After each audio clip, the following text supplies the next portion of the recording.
Hey everybody, this is Randy Siminoff with Keller Williams Action Realty and High Elevation Homes Limited. Today I'm joined with Mr. David Stroud, my good friend from Fairway Independent Mortgage.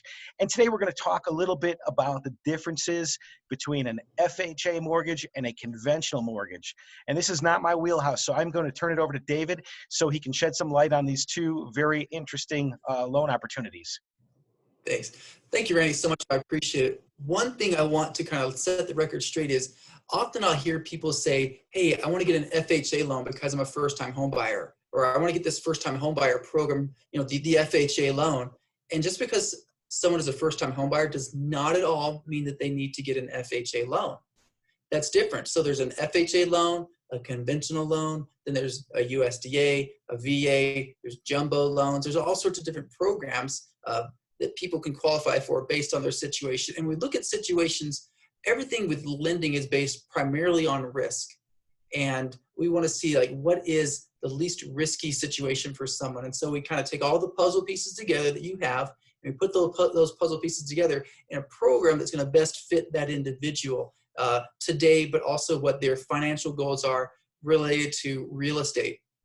And so, for instance, if I'm looking to buy a purchase home with an FHA loan primarily is designed for someone who has a little bit maybe lower income and also maybe a little bit of a lower credit score. Whereas a conventional loan can sometimes be for someone who has a little bit of a better credit score and a little bit more income. And that's related to your debt to income ratio.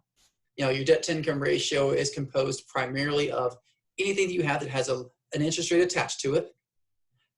So there's a payment. And so we take that into consideration. And so the FHA loan allows for a little bit of a higher debt to income ratio with a lower credit score, whereas a conventional loan doesn't allow for you to have as high of a debt to income ratio, and they require that you have a little bit of a higher credit score primarily. Now, every situation is unique and different.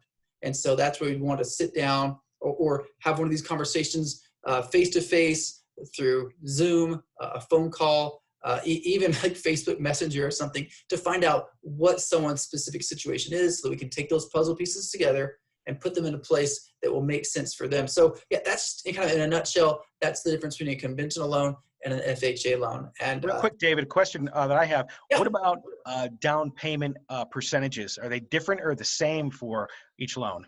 They're totally different. So if it's your first time purchasing a home with either a conventional or an FHA loan, it's not 20%. For a conventional loan, it's 3%. And for an FHA loan, it's 3.5%. Now, if it's a subsequent purchase, meaning that you've owned a home in the last 3 years, then the minimum down payment is going to be 5%. Good to know. Thanks so much for that and enlightening our folks with that information. If you have any questions, give David a call, give me a call. We're more than happy to help you. Thanks so much, guys. Thank you.